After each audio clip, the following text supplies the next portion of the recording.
قرآن کی جو تحلیل ہے لغوی اور اعراب وغیرہ کا سمجھنا ہے، اس کے لیے آپ ان کتابوں سے فائدہ اٹھا سکتے ہیں.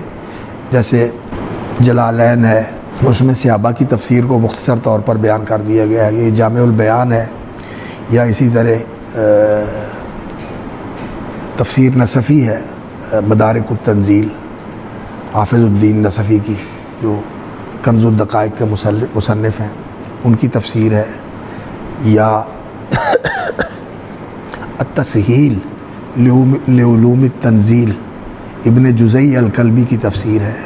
تو یہ مرکز العبارہ مختصر تفسیریں ہیں اعراب کو سمجھنے کے لیے اور لغوی معنی سمجھنے کے لیے. ان سے آپ فائدہ اٹھا سکتے ہیں. اور پھر جو تفسیر کے تفصیلی مباحث ہوتے ہیں ان کے لیے پھر موسوعات ہیں، بہت بڑی بڑی جامع اور وسیع اور بہت مفصل کتابیں ہیں.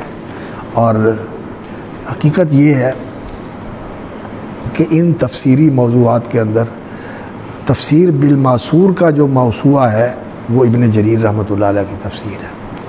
اور ابن جریر کی تفسیر کو اگر آپ لوگ اپنے مطالعہ کے اندر لے کے آئیں تو آپ دیکھیں گے کہ اللہ رب العزت نے امام ابن جریر رحمۃ اللہ علیہ کو کتنا علم عطا فرمایا تھا، قرآن کا بھی، فقہ کا بھی، لغت کا بھی، نحو اور صرف کا بھی، قراءات کا بھی.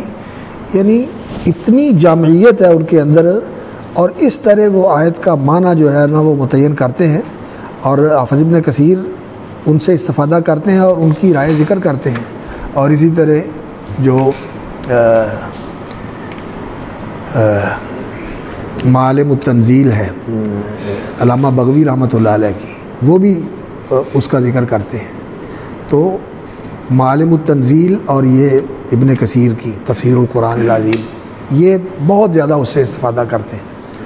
اور باقی جو دوسری کتابیں ہیں وہ بھی انسان کو ان کی طرف رجوع کرنا چاہیے، اور انسان کو نا اپنے علم اور مطالعے کا دائرہ وسیع کرنا چاہیے.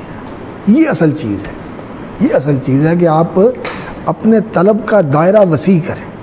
جتنا زیادہ وسیع کریں گے آپ اپنے طلب کا دائرہ، اتنا ہی انشاءاللہ العزیز آپ کے علم کے اندر اضافہ ہوتا رہے گا.